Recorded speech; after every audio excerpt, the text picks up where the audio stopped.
그 세 번째 시간, 다시 시작할 수 있는 믿음, 이 말씀을 함께 나누고자 합니다. 여러분, 실패를 맛보고 또 무너진 가운데서 다시 시작할 수 있는 것은 상당히 어렵습니다. 상당히 쉽지 않아요. 그래서 건축을 하는 분들도 이야기를 하는 것이 있어요. 아예 기초공사부터 해서 새로 신축하는 것이 훨씬 쉽지, 오랜 기간 방치되고 무너지고 훼손된 구옥을 재건축, 리모델링하고 새롭게 만드는 것이 훨씬 어렵다는 거예요. 왜냐하면 여러 가지 무너졌던 것들도 새로 치워야 되고 새로 그것을 만들어내야 되기 때문에 그렇습니다. 그런데 오늘 느헤미야 2장에 보니까 무너진 예루살렘의 성문을 불탄 성문을 다시 만드는 거예요. 굉장히 힘든 일이었어요. 여러분, 이 성벽을 재건한다는 것이 만만치 않은 일이에요. 왜냐하면은 가장 먼저는 많은 사람들이 동원돼야 됩니다. 많은 돈이 필요합니다. 그래서 쉽지 않은 거예요. 여러분, 예를 들어서 개인적으로 나 혼자서 어떤 일을 한다. 생각보다 쉬울 수 있어요. 나 혼자 작은 일을 만들어내는 것 의외로 쉽게 착수하고 쉽게 진행하고 결과물을 얻을 수 있을 겁니다. 그런데 사이즈가 커요. 프로젝트가 큽니다. 그러면 많은 사람들이 함께 해야 되고 많은 재화가 들어가고 많은 물질이 들어가고 해야 됩니다. 쉬운 일이 아니에요.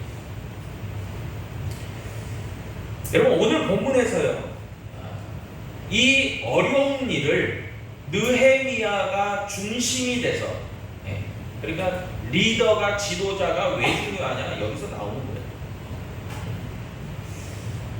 제대로 중심을 잡는 리더와 지도자가 없으면 콩가루예요. 와야 돼 있어. 여러분, 전쟁을 할 때도요, 유능한 지휘관이 있으면 병사들을 잘 인솔해서 전투에 임합니다. 그리고 승리할 수 있어요. 그런데 지휘관이 무능하면 그 전쟁에서 결코 승리할 수가 없습니다. 잘 여러분 좀 들어보셨겠지만, 이스라엘이 1948년에 건국을 하죠. 이스라엘이 2000년 동안 전 세계를 배회하다가 1948년에 지금의 이스라엘 땅에 건국을 합니다. 그런데 건국을 선포하자마자 주변에 있는 아랍 나라들이 벌떼처럼 일어나서 전쟁을 선포합니다.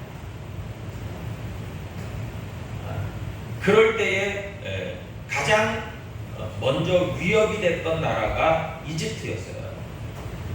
이집트와 중동 제1차 전쟁을 하는 이스라엘 입장에서는 쉬운 게 하나도 없어요. 무기가 제대로 있는 것도 아니고 군대가 제대로 조직되어 있는 것도 아니었습니다. 상당히 열악한 수준이에요. 그럼에도 불구하고 압도적으로 이겼어요. 이유가 있어요. 이집트는 많은 군대와 많은 무기를 갖고 있었어요.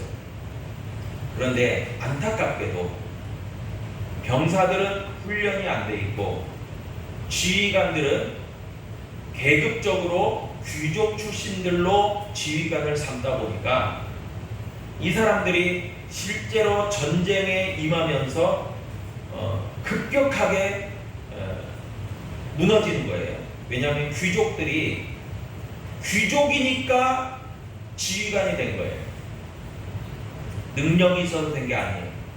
그러다 보니까 위험의 순간에 모든 무기와 병사들을 다 내버리고 가장 먼저 도망쳐요. 여러분, 그런 군대가 이길 수 있을까요? 와르르 무너지겠죠. 그래서 양상은 급격하게 변화되고 이스라엘이 대승을 거두게 됩니다.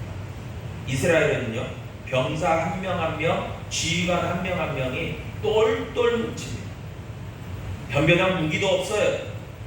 조직도 급조됐습니다. 그럼에도 불구하고 이겼어요. 여러분, 이긴 데에는 다 이유가 있겠죠. 여러분, 그만큼 어떤 일을 할 때의 지휘관도 중요합니다. 근데 오늘 이 예루살렘 재건의 지휘자가 바로 느헤미야입니다. 느헤미야가 굉장히 유능한 사람이에요.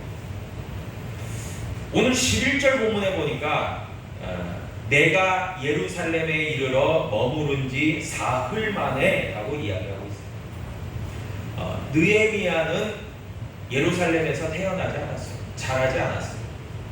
머나먼 페르시아, 그러니까 지금의 이란 땅에서 태어나고 자란 인물이에요.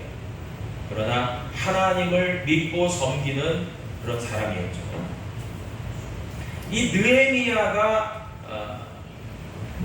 술 맡은 관원으로 재직하고 있었던 장소는 어디냐면 아닥사스다 왕의 페르시아 수상궁입니다. 그 수상궁은 지금의 이란 남서부에 위치한 슈시예요. 그래서 이 슈시를 성경에서는 수산이라고 하는 거예요. 슈시, 수산 같은 말이에요. 그런데 이 페르시아의 수상궁에서 예루살렘에 도착을 한 거예요. 느헤미야 2장 11절에 보니까요. 그 거리가 자그마치 이란 남서부에서 지금의 이스라엘 땅까지니까 직선거리로만 1400km. 그리고 직선거리로 갈 수가 없어요.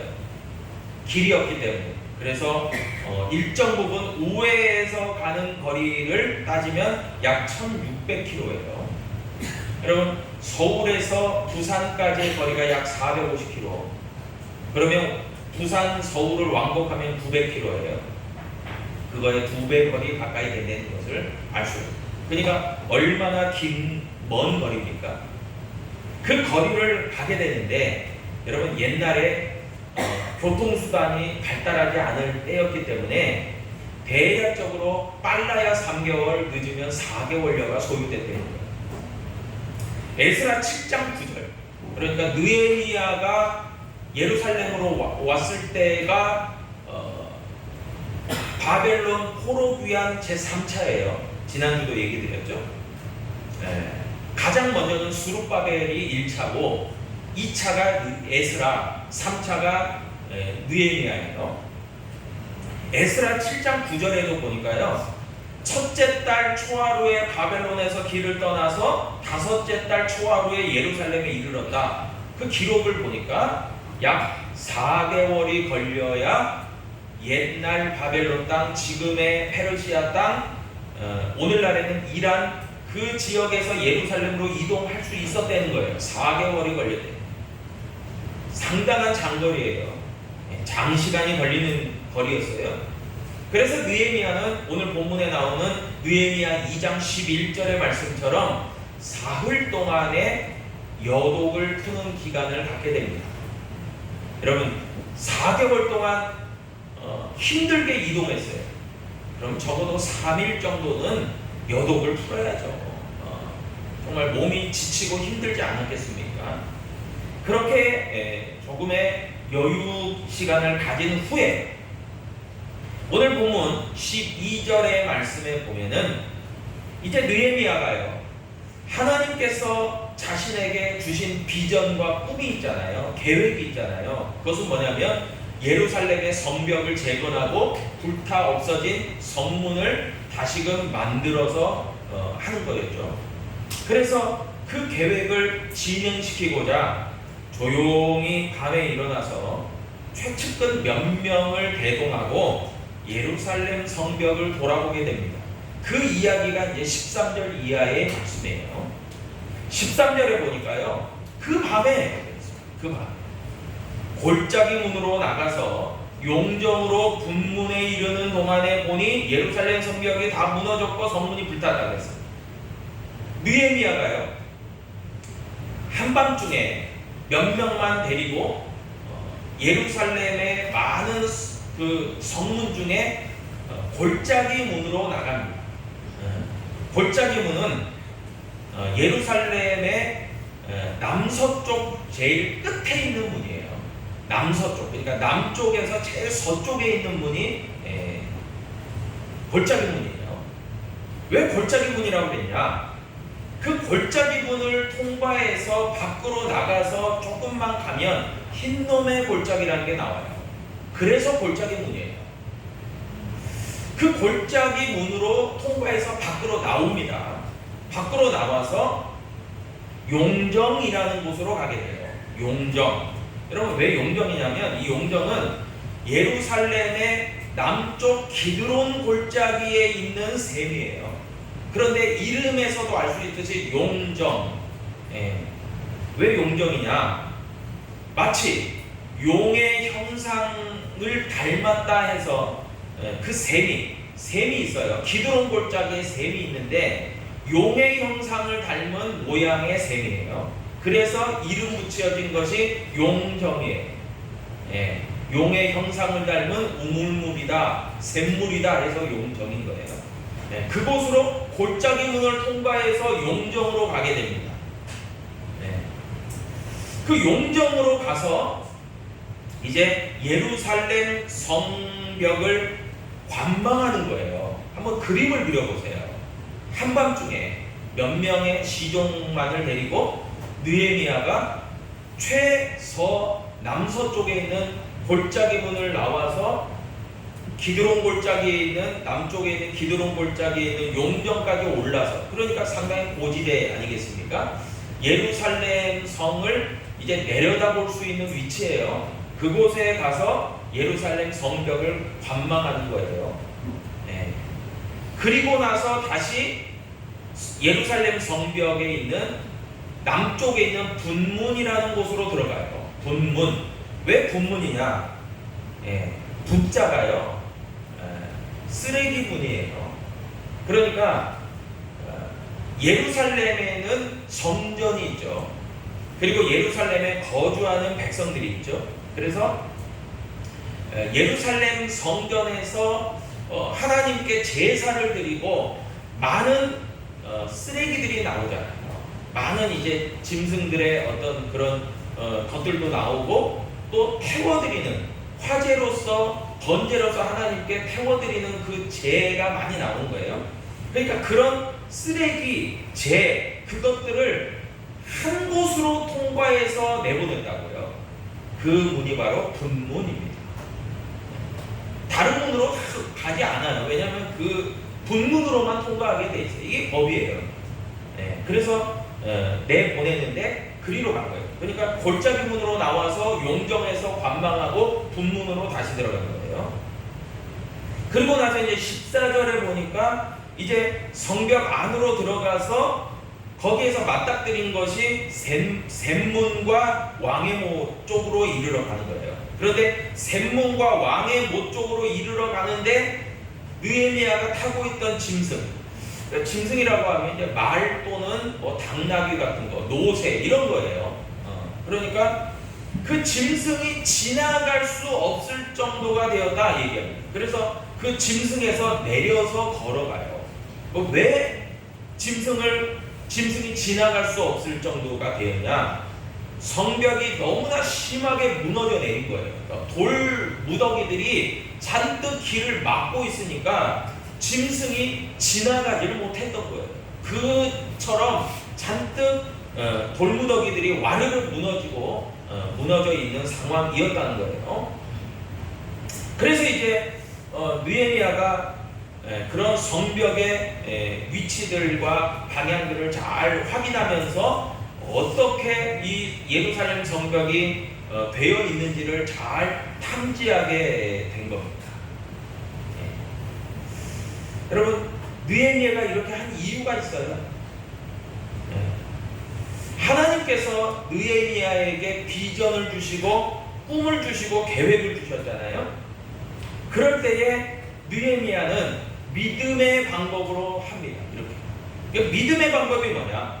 성경에 보니까 가장 먼저 믿음의 백성들에게 하나님께서 꿈과 비전과 계획을 주세요.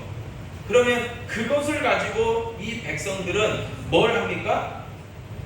그 땅을 탐지하는 거예요.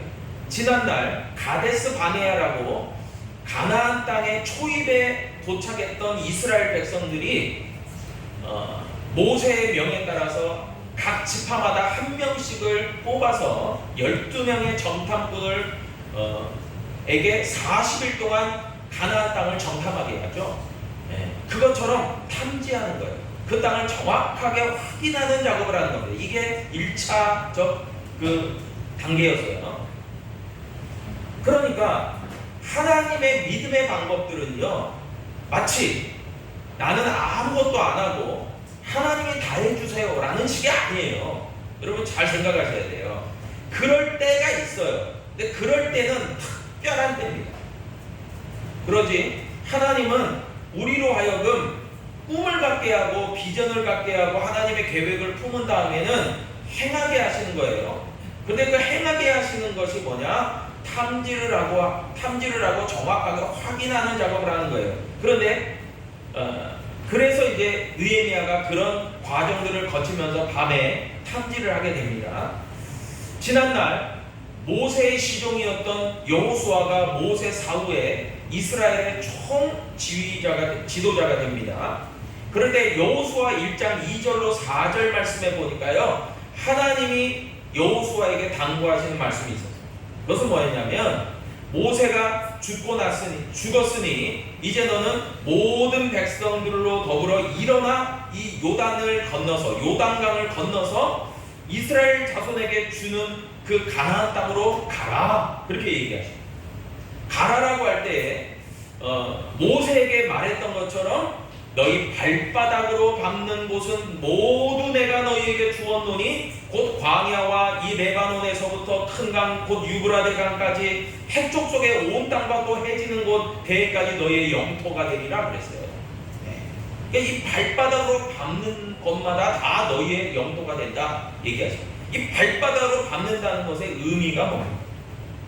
지난날 여호수아에게 하나님께서는 가나안 땅을 모세와 더불어 약속을 주셨어요.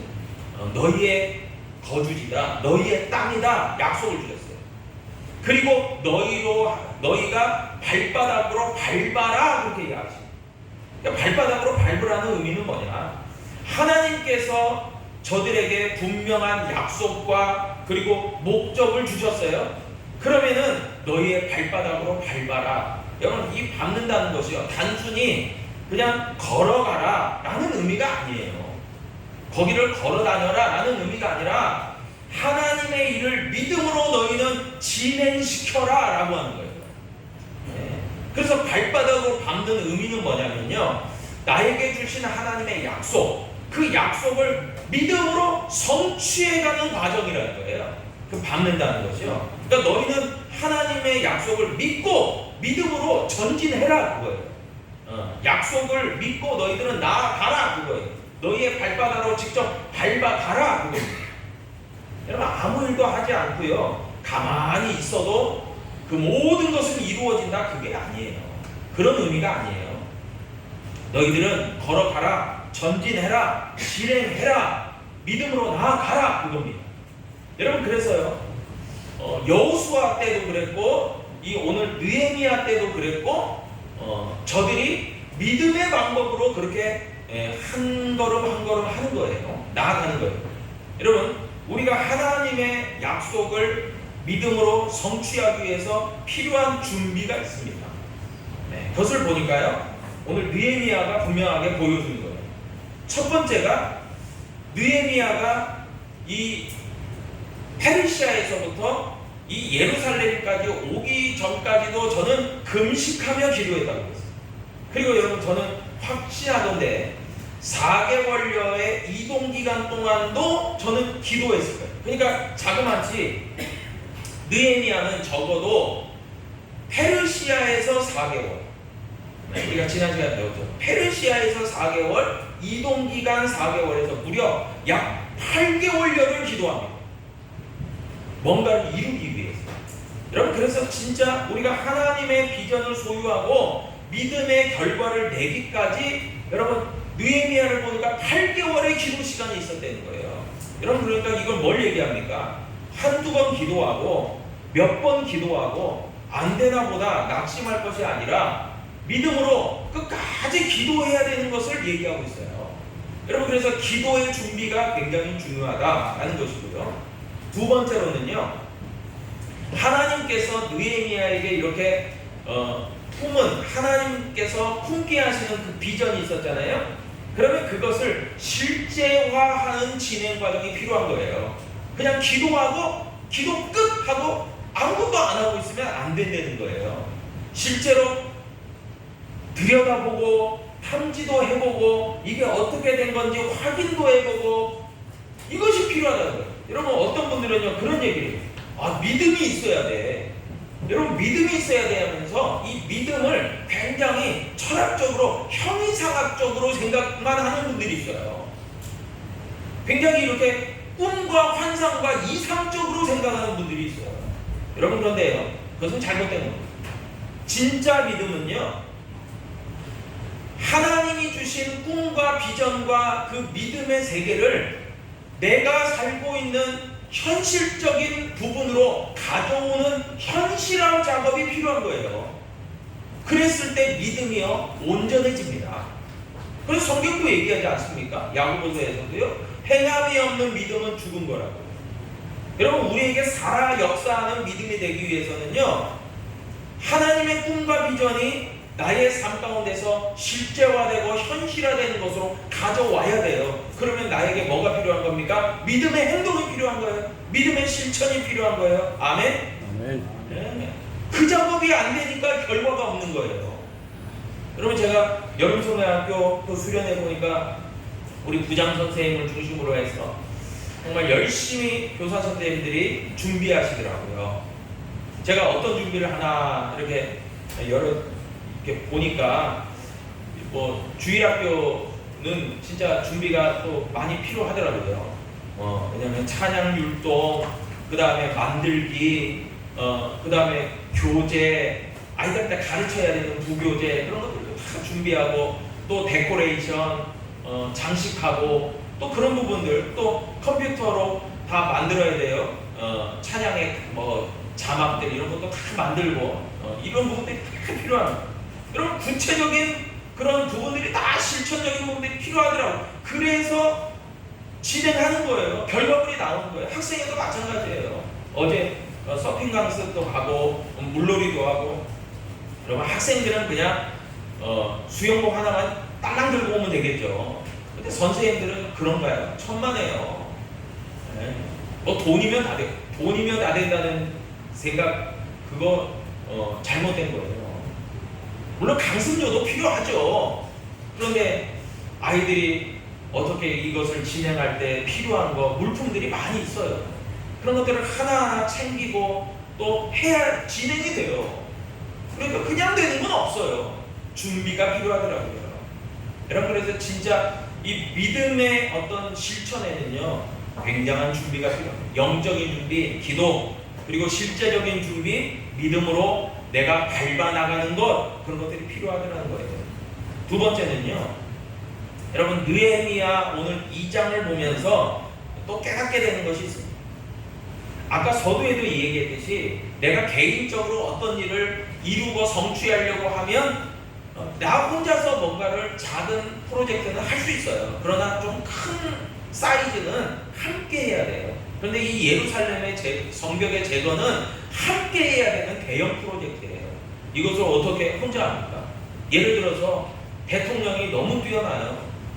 그런데 그 대통령을 보좌하는 보좌진이나 잘 아시다시피 대통령실 수석 비서관들부터 행정관들부터 또 장관, 차관, 모든 그 각 부서 이런 사람들이 일사불란하게 다 협력하니까 뭐가 되죠.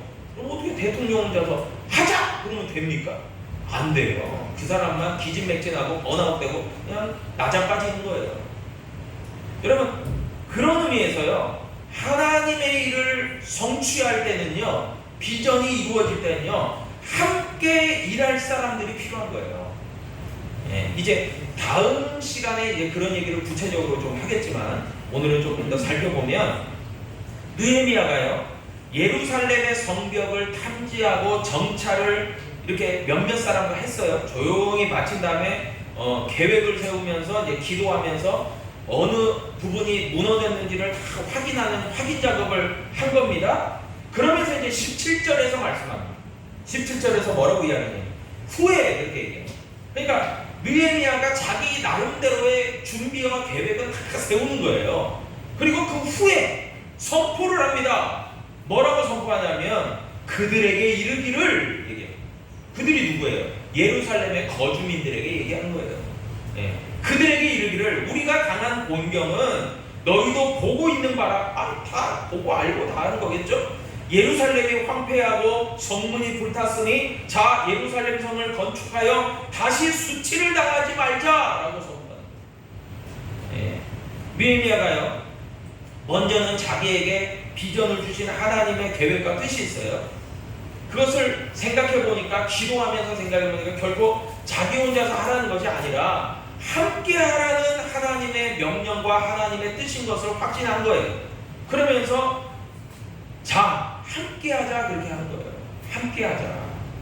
여러분, 지난날 느헤미야 자신에게도요, 그 다음에 어떠한 일이 있었고 하나님께서 자신을 통해서 어떻게 역사하셨는지를 간증하는 내용이 나와요. 이게 참 중요하더라고요. 이 테스티모니, 이 간증이.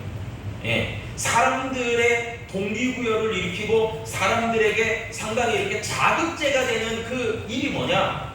하나님이 살아계셔.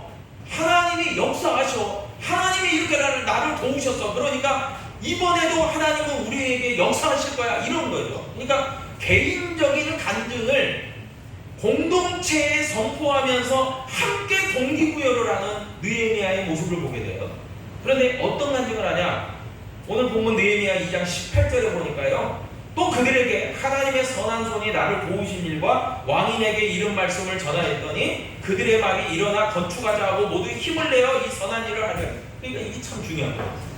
무슨 일을 할 때요, 이게 명분이 있어요. 명분이 있어야 되고 동기부여가 있어야 되고 선한 목적이 있어야 돼요. 그런데 그것에서 이제 느헤미야는 간증을 하는 거예요. 여러분, 간증이 뭐였어요? 우리가 느헤미야 1장에서도 보지만 저가 4개월여 동안 금식하며 집중해서 기도하다가 자신이 섬기는 아닥사스다 왕에게 그 요구를 하는 것들이 쭉 나왔잖아요. 나를 도와주세요, 왕이요.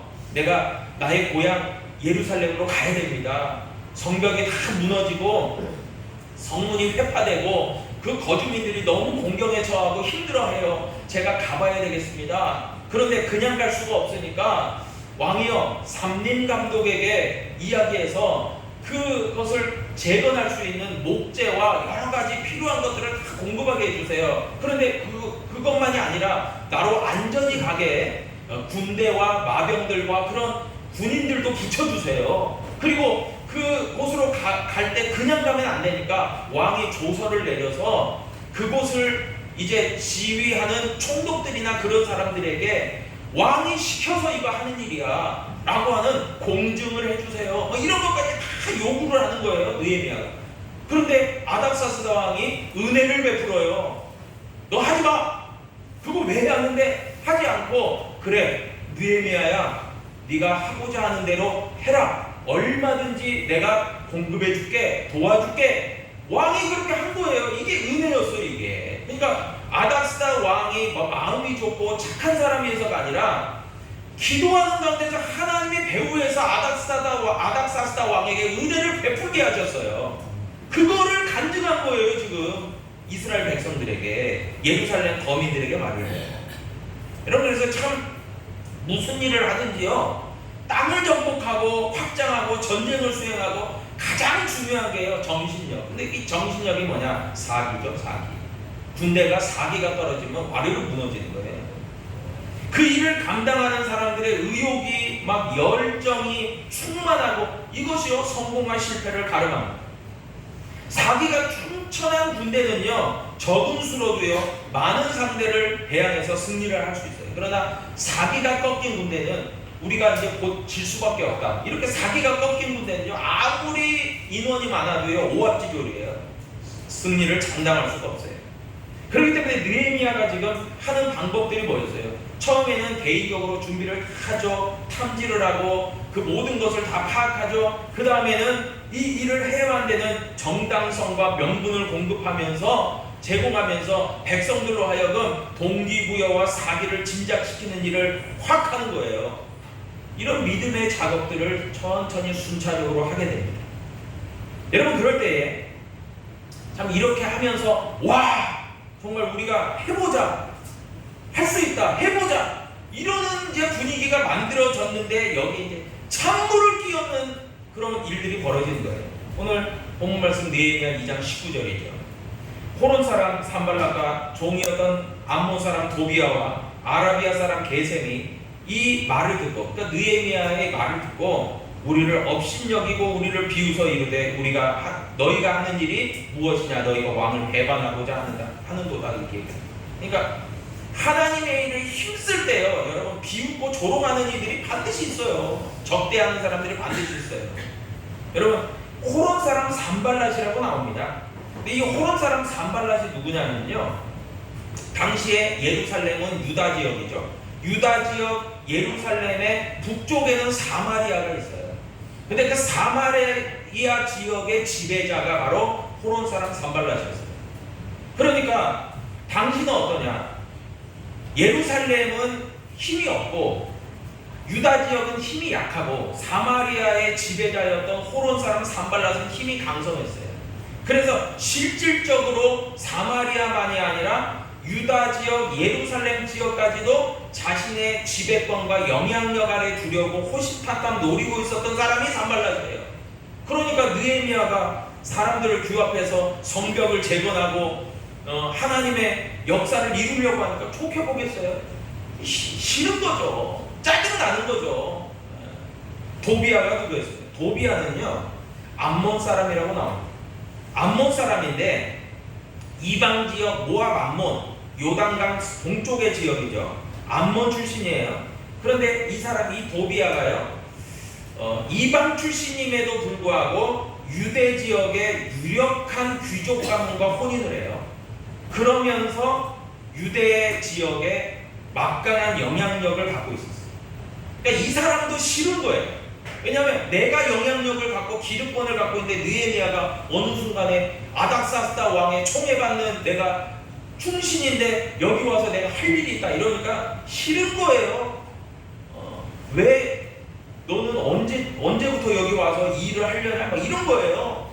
그러니까 산발랏은 사마리아의 지배자로서 외부로부터 공격하는 외부의 적이었다면 도비아는요 유대 지역의 영향력을 갖고 있는 내부의 적이었어요. 그런데 그 사람 중에 또 한 사람이 등장해요. 아라비아 사람 게셈이에요.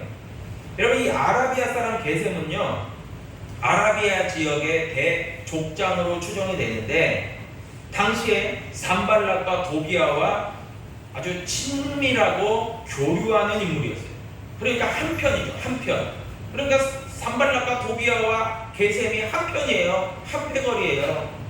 그러니까 유다 예루살렘의 재건을 극도로 경계하고 못마땅하게 생각하고, 왜냐하면 자신들의 기득권이 빼앗길까봐 그것을 위기로 느낀 거예요.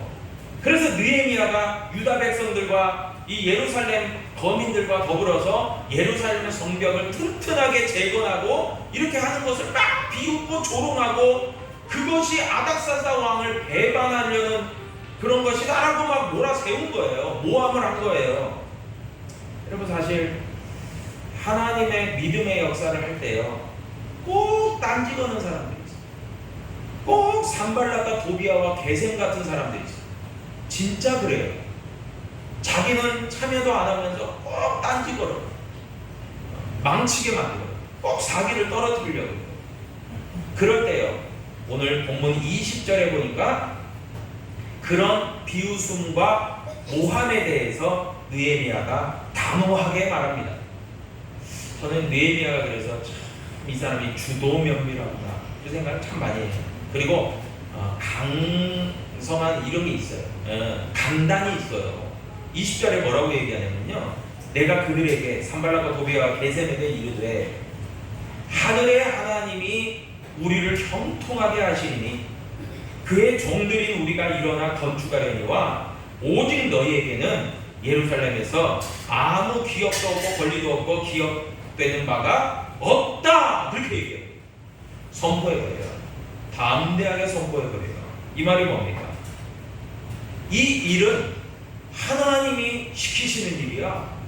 하나님이 하라고 하시는 일이야. 그렇기 때문에 하나님의 주권 아래에서 우리가 하기 때문에 하나님의 일은 형통하게 될 거야. 그렇게 선포하는 거예요. 하나님의 주권을 선포하는 거예요. 그러면서 그렇기 때문에 우리는 하나님의 일을 하기 때문에 하나님의 기업과 권리와 그 모든 것은 다 우리에게 있는 거야. 우리는 하나님의 친백성이야, 하나님의 백성이야, 이렇게 선포하고 나왔다는 거예요. 그런데 정작 너희는 기업도 없고 권리도 없고 기업되는 바가 없어 라고 얘기합니다. 여러분, 이런 담대함이, 당당함이 우리에게 있어야 될 줄로 믿습니다. 그래서요, 오늘 느헤미야 2장을 보면서요, 우리는 믿음의 어떤 비전을 품은 사람들이 어떻게 일을 진행하는지에 대한 그런 지혜로운 부분들을, 믿음의 단계들을 우리가 잘 확인할 수 있습니다. 바라기는요, 저와 여러분들이 정말 이 느헤미야 8개월여를 기도로 준비하고 또 힘써 하나님의 계획을 추진하고 믿음으로 밟아나가면서 또 대적자들이 있었지만 그 대적자들을 과감하게 모든 논리, 모든 세상적인 기득권, 논리, 명분 다 제끼고 하나님의 명분으로 밀어붙이는 그런 놀라운 추진력이 있는 느헤미야의 모습을 보면서 하나님이 이렇게 일하시는구나, 하나님이 이렇게 역사하시는구나, 이런 것들을 확인하게 됩니다. 바라기는 저와 여러분들이요, 하나님의 나라의 영광과 하나님의 교회와 하나님의 일들에 충성되이 협력하는 저와 여러분 될 수 있기를 주님의 이름으로 축복합니다. 기도하겠습니다.